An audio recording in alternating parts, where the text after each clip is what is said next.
In the heart of Mesopotamia, nestled between the mighty Tigris and Euphrates rivers, lay the cradle of Babylon. This land, often called the Fertile Crescent, was a tapestry of marshes, floodplains, and rolling plains. Each spring, the rivers swelled with melting snow from distant mountains, depositing rich silt that nurtured the crops which sustained civilizations. Early settlers recognized the abundance of this land. They built canals and dikes to control the river's flow, creating irrigation networks that transformed the floodplain into a vast agricultural heartland. Grain, barley, dates, and vegetables flourished, while domesticated animals, sheep, goats, and cattle, provided meat, milk, and hides.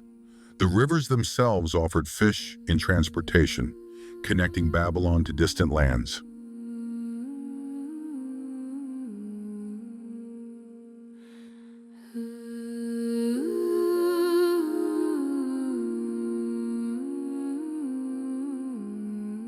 Babylon began as a modest settlement around 2300 BCE. Its name Babilu, meaning Gate of the Gods, reflected the belief that the city was a bridge between mortals and the divine. Early Babylonian society was organized around clans and temples. The first temples were simple mud brick structures, often built atop raised platforms, later evolving into the ziggurats, which would become iconic symbols of the city. The city's strategic position allowed it to grow. Situated near major trade routes linking the Persian Gulf to northern Mesopotamia, Babylon became a hub for merchants trading grain, pottery, textiles, and precious metals. These merchants brought news, ideas, and wealth, fueling the city's early expansion.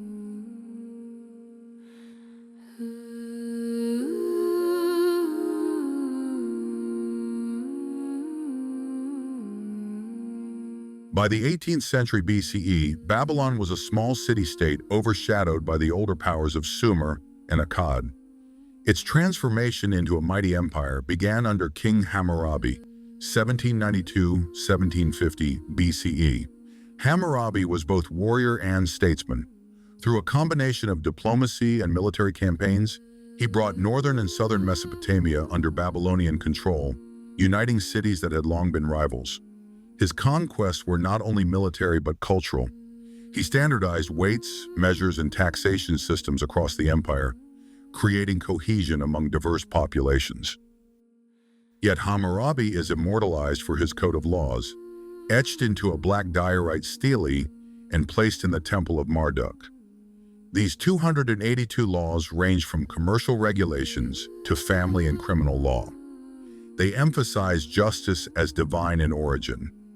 The king was the protector of the weak and the enforcer of moral order. Laws address theft, adultery, slavery, and even personal injury, often prescribing punishments that reflected social hierarchy. Hammurabi's insistence on written law created one of the first enduring legal systems in human history.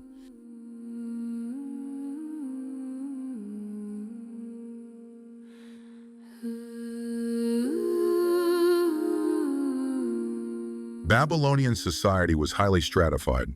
At the top were the king and his royal court, followed by priests, nobles, merchants, artisans, and farmers.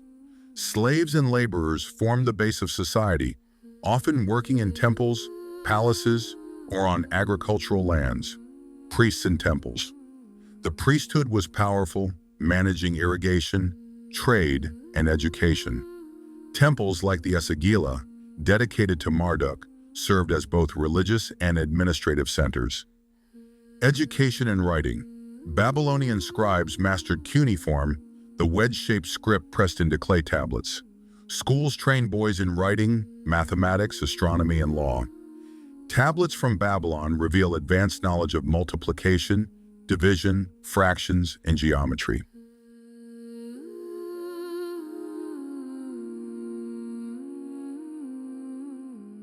Markets and trade. Daily life included bustling bazaars where merchants sold pottery, textiles, spices, and jewelry. Traders traveled great distances, exchanging Babylonian goods for gold from Egypt, timber from Lebanon, and lapis lazuli from Afghanistan. Homes and streets. Most citizens lived in mud brick houses with flat roofs and courtyards. Streets were narrow but lined with workshops and storerooms, while canals ran beside major roads, bringing water and trade goods into the heart of the city.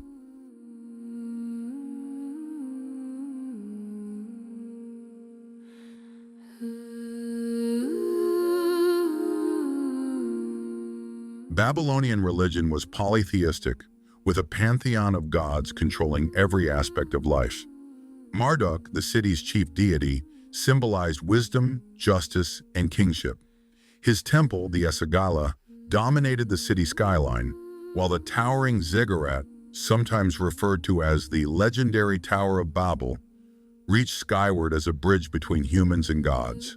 Other gods included Ishtar, Inanna, goddess of love, war, and fertility; Ea, Enki, god of wisdom, water, and creation;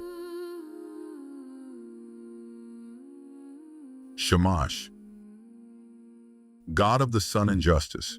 When the dawn broke over the plains of Sumer, golden light spilled across the land, not just warmth, but truth itself. It was the light of Shamash, god of the sun and justice, who rose from his eastern gate to see the deeds of mortals. Let's take a short break, but before you go, we want to hear from you about our next adventure. Which story should we explore in our next video?